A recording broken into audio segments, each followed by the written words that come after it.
Hey, Dog Nation, welcome into Go With The Flow, presented by RS Andrews. My name's Brandon Adams. I'm actually here in what is left of our Dog Nation studio. I've been doing the show from home, Dog Nation Daily, of course, the last few days as we're transitioning to a new studio. Came back here today, and actually there was more torn down in the studio than I realized. A lot of our lights are gone, and I'm still just kind of in a very much a makeshift situation here, but we do have most of the Dog Nation team on hand here. Jeff Sintel, Connor Riley, Mike Griffith will make his picks via I guess, message here today. I've gotten his picks, and we'll share those as we go through. Of course, Dari Payro from RS Andrews on hand there as well as we get ready to make our selections with Georgia on its off week before taking on Florida next Saturday. A chance to pause and look at some of the other games around college football. And I guess before we do that, and before I also update us on our season-long standings here, let's talk about Georgia big picture at kind of the unofficial halfway point of its season. Obviously, it's played more than 6 regular season games. It played its 7th on Saturday, but resting this week with 5 regular season games to come. Georgia is right now the favorite to win the national championship. In fact, when you look at places like BetUS and others, you see Georgia at less than 2-1 right now to win the national championship. Really just plus 120 in some spots. Alabama right now at more than 2-1 at plus 240. Then you get to the Ohio States, the Oklahomas, the Cincinnatis, in terms of the teams that are really generating that national championship interest. So before we make our picks for the week, I got to ask you, Dari, how good of a bet do you think Georgia is for the national championship right now? Obviously, very, very short shot in terms of the overall odds. And is there another team besides Georgia that would get your national championship attention if you're in the mind for a futures play here? Well, I'll just let you know, I do have my hotel reserved in Indianapolis already. I'm pretty confident in that on one condition that I really, truly believe that this team probably needs JT Daniels and his arm for that stretch. So I really want to see him get back healthy for kind of those SEC championship games and the playoff games. I don't know, 2-1's kind of a little rich for me, for something this far out on a future. It's just too much. I don't like kind of any of the futures bets right now at this point for any of the teams. There's kind of people can emerge down the stretch. It seems like some of those last spots are going to get a little crazy. I don't know what Cincinnati's at. If that's like a, I'm seeing them about 20-1 right now still. 21. I mean, that may be worth something just to throw it on, just because you got some really good payout odds. They are going to have a tough game to end the year at East Carolina. We'll have to see if they get through that one. That could be tough. Connor, you got a national championship play that you like, or do you believe in Georgia here at the very, very short number? I mean, Georgia's been the best team this season, but when you're looking at these national title odds, you're probably looking for value at this point in time. So I'd maybe be interested in what Ohio State comes in at. If they're maybe 8-1, I can find you right now. 8-1, I like that there. That's probably a little bit lower down the totem pole from Alabama and Oklahoma. I think they're going to win the Big Ten. And I think that's going to help them along the way. And they've got an offense that we've seen in recent years. If you're going to win a national title, you need elite quarterback play and you need elite wide receiver play. And I think they're going to check those 2 boxes. Georgia would be my pick to win the national championship right now. But if you want the combination of team that can win it, plus a little bit of a pleasant price and towards doing so, Ohio State at 8-1, I think kind of looks like that. If you're curious, I mentioned Cincinnati at 20-1, Oklahoma right now also 12-1 there as well. Michigan at 30-1. Then after that, you get into everything else. It's 55-1 or greater. Jeff, what about you? Go ahead, Dari. I was just going to say, like Ohio State, I just don't see their defense being where it needs to be to win a national. They may backdoor into the playoffs, but I just don't see them as a contender.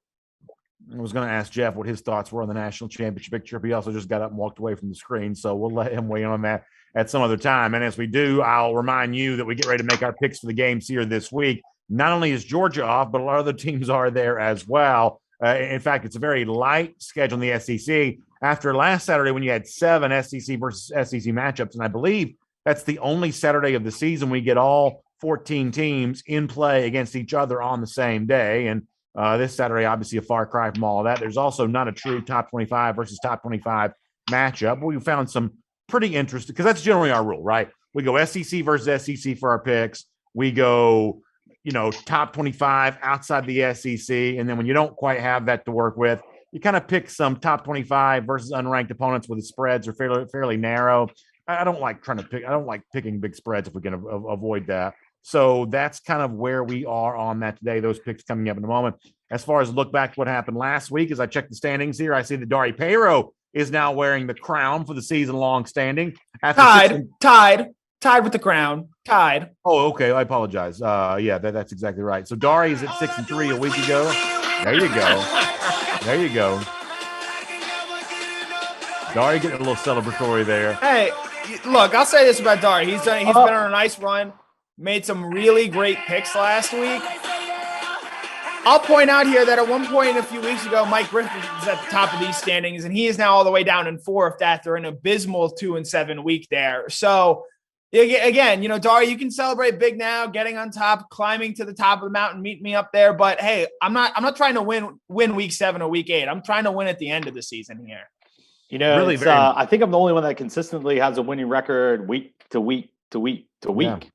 I don't have the variance of losers. There's no losers like coming in this tent right here. We're winning. We're eye to eye in the standings right now, so I'll take my methods day in, day out. 34 and 25, both those guys are there at the top. Dari 6-3 last week. Connor 4-5. Me 4-5 there as well. A little bit of a pre-rally decline for me. Of course, 32 and 27 on the season. Mike and Jeff both 2-7 a week ago. That puts Jeff now under 500 for the year. Mike 31 and 28, letting things slip there just a little bit. And we'll see how all that plays out as we get ready to make our pick for this week's games. In fact, let's dive into that right now. The game they call the Magnolia Bowl, fresh off a surprising result for LSU. 10.5-point underdog last week against Florida. The entire panel, I believe, goes against LSU there in that spot. But LSU was not just a spread cover, but also an outright win against Florida. And, of course, Ole Miss comes back to Vaught-Hemingway Stadium, fresh off its win at Tennessee in one of the hottest games you'll ever see because of the behavior of a small number of Tennessee fans.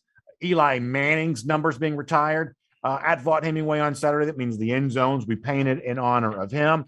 And the Rebels are a 9-point favorite here when it comes to this. And I got to toggle through about 100 different screens on this because Mike has sent me his picks. At least he's got LSU here plus the 9. So Mike takes LSU plus the points here in this spot. Jeff, what do you think of the Magnolia Bowl between Ole Miss and LSU? Yeah, I guess I gotta acknowledge my Iowa week last week. That's at 2-7. Why do I say Iowa week? Because I got the number 2 kicked out of me last week with all the picks this week. For me, I mean, is Matt Corral going to play? Is he not going to play? I still like LSU in this number. Give me LSU regardless of whether Matt Corral is playing or not. I'll take those 9 points, but give me LSU in this game. Connor, a little bit of LSU love here thus far. What do you think about that? I like LSU as well here. Lane Kiffin and Ed Orgeron have a very close relationship dating back to their time at USC together. It'll be interesting to sort of see what this Ole Miss team looks like if Matt Corral is compromised at all. And we saw last week, this is an LSU team that couldn't run the ball at all, but then figured out, hey, let's just run backside counter, and Florida couldn't stop them. Now going against an Ole Miss team and DJ Durkin, who is not a good defensive coordinator. I will say that every week on this show when I get presented the opportunity. And Ole Miss, I think, is going to struggle to slow down this LSU offense that did some nice things last week in that sort of first game. There now, obviously, Orgeron's a lame duck head coach, but I like LSU in the points here. 78% of Dog Nation Daily listeners and viewers go the side of Ole Miss on this, maybe not factoring in the Corral injury very much. And obviously, I guess officially he's listed as questionable, although there is no official injury list in college football, but that's the word that's been coming out of Oxford on this. We have a tendency to overrate the value of college football injuries. Corral's not one to overrate. He's probably worth at least 7 points to Ole Miss in a game like this, but here's my problem. I have been wrong on Ole Miss pretty frequently all season long. And at a certain point in time, do you want to keep making the same mistake over and over again? I think we're now at a point where LSU games are almost impossible to predict because, last week was unforeseen. And now they know they're playing with true lame duck status with Ed Orgeron. What does that mean? Is this a team with the healthy players that are still there that wants to play for LSU? Honestly, I have no idea. I have no idea what to expect, but if I'm going to be wrong on this game, I don't want to be wrong going against Ole Miss again. I've just done that too much this year. So in this particular case, maybe against my better judgment, I'll take LSU minus the 9 at home. But the flow here is on the side of LSU. Do you want to go with the flow and take the purple and gold? Yeah, I'm gonna go with the flow. I'm gonna take LSU here. You got to get LSU credit last week. They fought hard. They didn't cave. I mean, I thought they mailed it in. But there's some fight left. I don't know how much is left throughout the rest of the season. You're gonna have some of these guys that are probably gonna go to the NFL that probably really don't want to do much. But I think this is again gonna. I mean, Ole Miss's defense is awful, so I think this again is going to be a back and forth type game. And I think it's going to be within 7 points. I think Ole Miss is going to win, but I think it's going to be high scoring, back and forth ping pong match.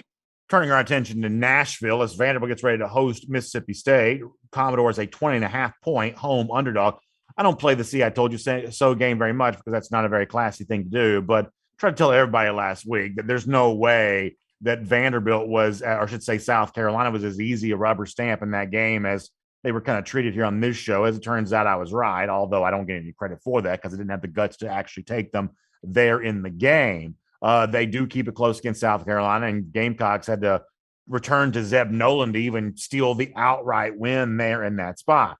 Mississippi State, though, a week ago, not quite as lucky, got beat up at home against Alabama, now find themselves going on the road, although this is about as friendly a road confine as you're going to find. So it's the Commodores hosting Mississippi State. The number here is 20.5. Let me dig over here and find out what Mike Griffith has to say about this game. Naturally, he didn't send the games in order, so I'm going to have to dig to find it. He does have Vanderbilt plus the 20.5 here, so we're off and running with Mike, who is not able to be with us here today, taking Vanderbilt plus the 20.5. Jeff, what do you think about that? Yeah, geez, that's you think about that game last week with Vanderbilt and South Carolina. You think about Mississippi State. That's just a huge number of points. I'm going to take Vanderbilt in this one with the 20.5. Is that what it is right now? I think that's just a mountain of points. And what's that? One of those everybody says every week is, I don't really feel confident about this. My head says one thing, my head says the other. Here's what my head says. That's a lot of points for a Vanderbilt team that somehow found a way to play with South Carolina last week, and that they say something about South Carolina as well. But I'm going to take Vandy in the points there. Connor, we got a lot of Commodore. I'd give it anything if I had anybody stand up for Vanderbilt a week ago. All of a sudden now, after one game, a lot of Commodore love coming through here. What do you think about Vandy plus the 20.5 at home? Give me the mountain of points.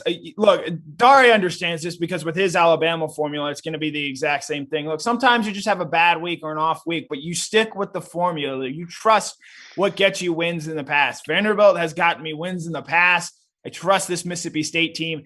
Give me Mississippi State. And I think that 20.5 number is key. If this is maybe 21, 21.5, maybe you feel a little bit differently.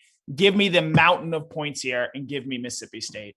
64% of Dog Nation Daily listeners and viewers, they're on the side of Mississippi State here as well. And obviously last week I would love for somebody to be on the side of Vanderbilt, but they weren't. Even I didn't have the guts to do that, even though it was against my better judgment. Here right now, though, this is not a spot to take the Commodores. I don't have the number in front of me, but it's been proven over and over again. Vanderbilt's actually not been terrible on the road when facing a big number. They've covered more games there than you might realize over the last couple of seasons. At home, though, when you expect them to lay down and die, for the most part, they have. Looking at 2, or in this case, 3 touchdown deficits, for the most part, Vanderbilt has been steamrolled by the opponents they faced.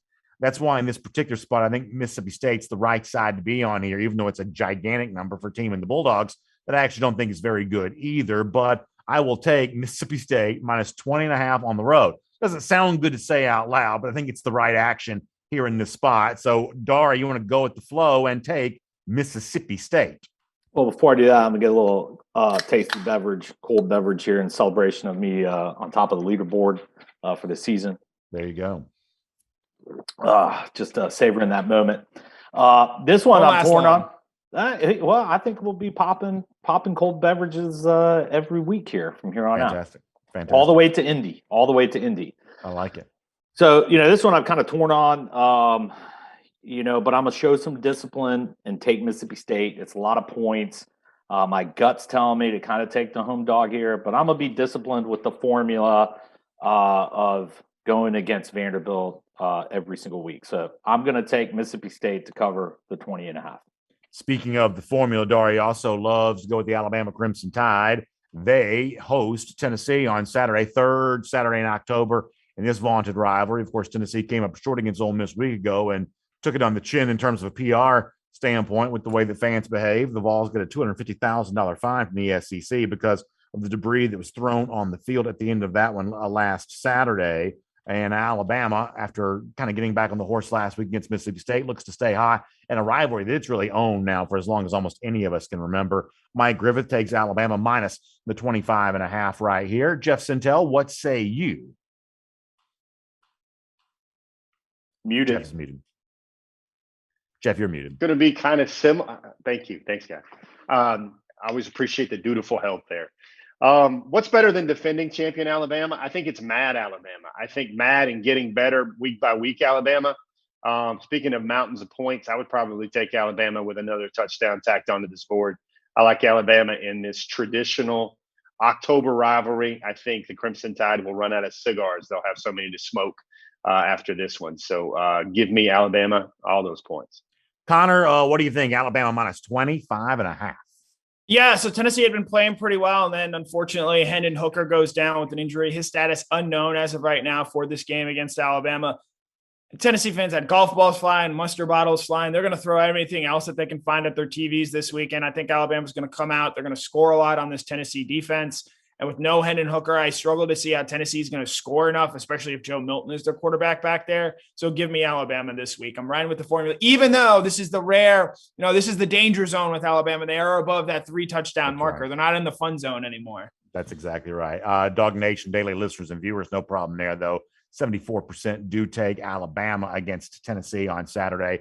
And once again, this is a situation where quarterback injury plays heavily with me on this, because we saw a week ago the contrast for what the Vols are right now with Hendon Hooker compared to what they are with Joe Milton. And who knows how Harrison Bailey even factors into that discussion here right now. I can tell you this, if you promise me a healthy, clean bill of health for Hooker, I'm actually probably taking Tennessee plus the points right here. I've had people tell me that SEC staffs have been pretty impressed with what the Vols have done. Josh Heupel, really probably nobody plays faster than he does, probably scoring some points even on the road against Alabama, forcing Alabama to find a big number to cover this spread. But the Hooker injury, that's enough to get me scared off here on this. Once again, I guess I'm going to go the conventional route and take Alabama minus the 25.5. I'm tempted not to, but ultimately forced to. So I'll take Alabama minus the number here. Dar, you want to go with the flow and take the Crimson Tide? Yeah, I'm going with the flow. I like Bama here at home. Saban's got them focused after that loss. They absolutely destroyed Mississippi State. I think they're going to get a lot of turnovers in this game from Tennessee, a lot of gifted short fields and points. I don't think the Vols offense has a style to control the clock, kind of like how the Aggies did. So I think they're going to get smoked. Obviously, it's Go With The Flow, presented by R.S. Andrews here on our program here today. And you hear from Dari Perro there, and obviously Dari and the whole team there at R.S. Andrews for such a long time have been taking care of folks when it comes to your air conditioning, heating, plumbing, electric needs. And it's also, we've kind of reached that point during the year when it's time to start thinking a little bit about those furnaces, those heating units, because for my family, especially my kids, I have cold-natured kids and wife and everything else. They've been a little bit cold in the mornings here, going to bed at night, cooler temperatures in the evening. That reminds us that there's a winter that's on the way. And of course, winter is coming. I've heard it said before.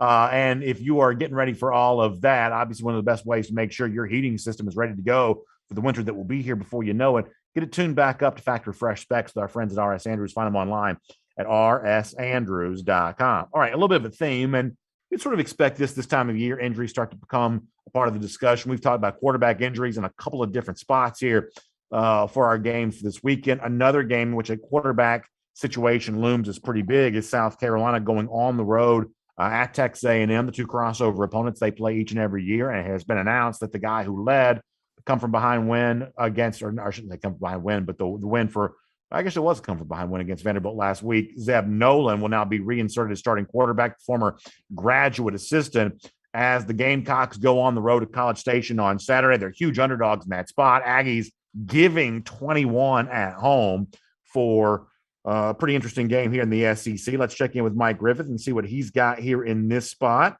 He's got Texas A&M minus the 21. So, Jeff Sintel, what do you think about A&M here giving 21 to South Carolina? I like it. Lay those points. Give me the fighting Zach Calzadas here, another team that can get some good momentum with their season by continuing to play at a better note than what they began this year as well. I don't think Zeb Nolan, I don't think he's going to be that much of a difference. And so You think about confidence picks. I also thought that maybe last week with Vanderbilt had a lot to do with not so much Vanderbilt, but maybe how bad of a team that South Carolina might actually be. So give me the Fighting Calzadas here laying that number. So a lot of A&M love here right now. Connor, what do you think? Part of me really wants to pick South Carolina with the defensive line they've got and their maybe ability to slow down Texas A&M's running game, but I just can't do that. As A&M team, while that game against Missouri, the final score might be a little deceiving there, I still like what this Aggies team has done the past 2 weeks, obviously. So give me Texas A&M here, though I do still have some lingering long-term questions about the Aggies and BA's favorite team. 81% of Dog Nation Daily listeners and viewers on the side of the Aggies here, too. This is one of those things where, and we have this happen from time to time, where a lot of folks have this with their own office pools and things like that, too, where you're forced to make a pick that in real life you probably wouldn't make one way or another. The truth is, I don't like either side in this game enough to make any kind of official pick. Putting my money where my mouth is on a game like this, I'd have no desire to do so. But knowing we're having a contest, we're making some picks that way. One thing I'm not going to do is just lay a bunch of wood all the way across the board. I've already taken Mississippi State minus more than 20 points, Alabama minus more than 20 points. I just at a certain point in time, I just don't want to lay too many big numbers across the board. And obviously, I am skeptical of the A&M offense, but other folks have been there too. They did get a cover last week on the road at Missouri, but somebody somewhere is not going to cover a 20-plus point number in the SEC here this week. A&M seems like a good a candidate as any to do that. I don't have much more thought on this game beyond that. So give me A&M. I should say give me South Carolina plus the points with a former staffer now playing quarterback. Doesn't sound great when you say it out loud, but that's the way that I'm going on this. However, Dari, the flow is on the side of Aggie. Where do you want to go? You want to go with the flow with Texas A&M? Yeah, I'm going to go with the flow here. It takes Texas A&M. It's a lot of points for the Aggies to cover. I think they got enough momentum to kind of keep it going and just kind of do enough. But this game's kind of a little fishy when you look at it. It kind of looks obvious, Texas A&M. This could be a sneaky South Carolina cover. This one, I don't have a lot of clear insight on this, but I'm going to take the Aggies. Yeah, I think it's a fairly difficult game to predict. And when you get to this part in the season, some of these SEC games do kind of provide that. We'll step outside the SEC now. There is no top 25 versus top 25 matchup around the country here this week. But that does mean there aren't some interesting games to pick. One of the teams that's fallen hardest over the course of the season is Clemson. Georgia fans saw them in week 1, and now you see them in kind of an unforeseen spot before the season began as an underdog, or I should say an underdog on the road at Pitt. Quite strange all the way around for a Clemson team that just can't move the football against really anybody, including last Friday night on the road at Syracuse. But nonetheless, the Tigers getting 3 at Pitt. Mike Griffith has made his pick. He likes Clemson plus the points. He actually likes them to win the game outright. So, Jeff Sintel, what do you think about Pitt minus 3 hosting Clemson at Heinz Field? Yeah, one thing I've noticed this season about Clemson is I don't think that group of boys, whatever it is, I just don't think they're playing really well for DJ Uyunglele right now. I don't know if he has the team. It just doesn't seem like. I think when you're trying to probe what's wrong with Clemson, I think a lot of that might begin at the quarterback spot. That having been said, I just realized the players that are still on the Clemson roster. I'm going to take those points, and I'm going to take Clemson as well in this football game. I mean, it's one of those where you sit there and Clemson has a game like this every year where they struggle with a team like this. But when they're struggling everywhere, it seems like right now, I'm gonna look for them to rally a little bit, and I think they're going to get this win against the Pitt as well. Of course, Clemson's still playing very good defense. It's the offensive side of the ball, as Jeff alluded to, which has been the problem. Connor Riley, what do you think? A lot of Clemson love so far. Yeah, so I was ready to come in here, pick Clemson, thinking a couple guys would pick Pitt, and they've gone the other way on that. Clemson's defense is still very good, but this is far and away the best offense they'll have seen to this point in the year. Kenny Pickett is a legit stud, a potential Heisman Trophy candidate, and they've got playmakers there on that side of the ball. So I don't love this pick here, but because of the love, I think that is going Clemson's way. They're the most talented team here, but there's something clearly not right with this Clemson team. I can't believe I'm saying this, but give me Pitt minus 3 here. Yeah, it's interesting. 71% of Dog Nation Daily listeners and viewers are on the side of Clemson. That's all name recognition. That's all brand value here on this. I mean, this line would tell you that on a neutral field, Pitt and Clemson would be an even football game. But these two teams have not been even football teams all season long. As Connor said, Pittsburgh really been better, certainly on the offense side of the ball, and no slouch defensively necessarily either, as you typically expect this Panthers team to be. So I think the value here is on the side of Pitt. I think that Clemson's actually overvalued in this spot at this price. So I'll take Pitt, but the flow is on the side of Clemson. Do you want to go with the flow with the Tigers? No, I actually like Pitt in this game. It should be a great game at Heinz Field. Really looking forward to watching this. Clemson has way more talent.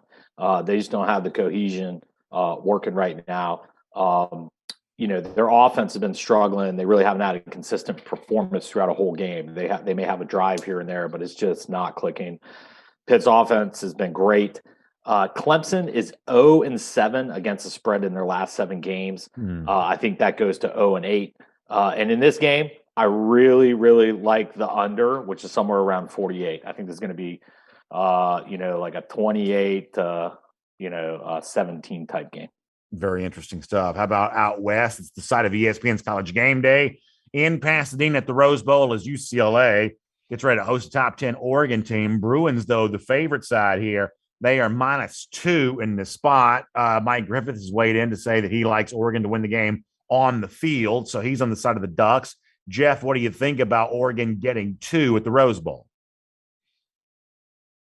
That's a good one. I'm going to go Ducks. I'm gonna go Ducks with that 2 points. I just not a lot of confidence in what UCLA is doing right now. I think Oregon has another gear to their season. I think they have a little bit more to play for. I think Oregon will get a lot better as the season goes along, especially as they get some guys healthy. So give me the big O right here. Connor Riley, what do you think on Oregon so far? I'm sure BA is going to rip off a number where a top 10 team is an underdog against an unranked team. There's some crazy number there with the unranked team winning quite often.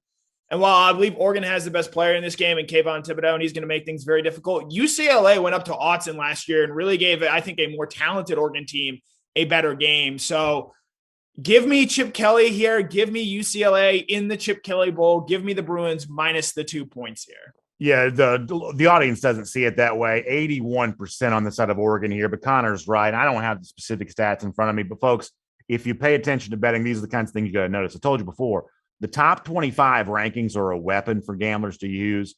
This is the only game on the board this week I would bet. Anytime an unranked team is favored against the ranked team, take that and run with it. Somebody somewhere knows something very strong. UCLA getting the love here is all I need to know. I'm heavy on the side of UCLA as an unranked team favored against a ranked team that's on national TV every week. That has a big brand recognition, but the professionals here like the unranked team. That's all I need to know. UCLA is the right side here, although the flow is on the side of Oregon. Do you want to go with the flow and take Oregon? No, I don't. I like UCLA to cover at home. Oregon's failed to cover against the spread their last 4 matches, and they've failed to cover in 6 of their last 7 games when playing another Pac-12 opponent. And if you flip it on the other side, UCLA has been great. They've covered 5 of its last 7 games, and they've covered 7 of their last 10 against Pac-12 opponents. I like UCLA at home. Well, let's keep the theme going with the LA schools, but this time rivalry matchup is USC travels to South Bend to take on Notre Dame. Fighting Irish is 7-point favorite here in this spot. Let's find out what Mike Griffith has to say about this, and he's got USC plus the 7 points here. Jeff, what do you think? Great games over the course of the centuries, or at least it seems like centuries between these two teams. But who do you like in this one in particular? Yeah, there's a couple things to consider here. I guess I'm going to go lean on better talent, maybe better overall personnel, and the home field. You got to wonder what USC is kind of playing for. I think their program has to be devastated now with the flip and the commitment of Michael Williams. I've got a joke there, of course. That's obviously a joke. But I like Notre Dame. I think the spread is 7. Give me Notre Dame to cover that right there. Connor Riley, what do you think? Split decision amongst the scribes. I like Notre Dame here. This USC team has been all over the place. They've been a mess this year. They got blown out by Oregon State a few weeks ago. I don't trust them right now. While Notre Dame has its own issues, specifically at the quarterback position, they're coming off a bye, if I'm remembering correctly here. So give me a rested Notre Dame team at home, minus the 7 points and winning this game rather comfortably. 58% of Dog Nation Daily listeners and viewers on the side of USC, and I'm going to join them. And really, this is a flyer for me more than anything else. man, Notre Dame has just lost any semblance of a home field advantage, obviously losing to Cincinnati earlier this season there in South Bend and struggling with the likes of Toledo earlier in the year there as well. They just can't seem to really find it at home at the moment. I don't know what USC even brings into this game, but for fun, plus the 7, being on the side of the Trojans doesn't seem like such a bad deal. So give me USC here. That puts the flow on the side of USC, which is one of the more mediocre teams to ever have the flow on its side. But nonetheless, Dar, you want to go with the flow and take the Trojans? No, I can't do it. I like the Irish at home. I think they're going to do enough and probably win this by double digits. This is a game that could have some sweat, I think, late in the game from a gambling perspective, but I think they're going to edge it out at the end. I think the USC is going to turn over the ball a fair amount in this game. I like the over in this game a lot more. Really, really like the over. It's around 58 in this game. That's going to be a strong play for me this week. Quick final question, and anybody can take this who wants it. So I was wrestling a little bit with which games to pick. We picked the ones we picked, obviously, and we chose those over Oklahoma State and Iowa State. I just think Oklahoma State's boring. Would you rather pick Oklahoma State, Iowa State, or one of the games we just picked? I like the games that we picked. I probably would have leaned Oklahoma State there, but I like the 6 games that we picked this week. All right, good to hear. Good to hear. Best of luck to everybody with their selections. Don't forget to check out RS Andrews online at rsandrews.com for your air conditioning, heating, plumbing, electric needs. And Dari will let you close us out here. How about an early look at Georgia, Florida? You want to give us an early lean on the Gators and the Dogs next Saturday in Jacksonville? You know what? Do they have an early spread on that? Is that I have not seen the number. Obviously, there were summer numbers that were out there around a touchdown or so, but that's changed a lot now. Yeah, I mean, I feel pretty good about that game. I mean, Florida losing, to LSU, I think kind of just really deflates that team. I mean, what are they playing for now? I mean, they're not going to get a New Year's Six bowl. They're not, they're just kind of in limbo right now. So I don't think they have much to play for besides just the rivalry of that game. I think Georgia's just at a whole different class right now. So I'm fired up for the game. Looking forward to it. I think it's going to be a great Georgia victory. Good stuff, Dari, and good stuff to the rest of our Dog Nation panel as well, and to all of you who make your picks with us each and every week. Best of luck with the games here this weekend. Hope you enjoy those. Maybe you'll get a chance to also do something else fun with the Dogs taking a rest here this particular Saturday. We will see you again, though, next week at this same time for Go With The Flow, presented by RS Andrews, and we'll enjoy the chance to talk to you then.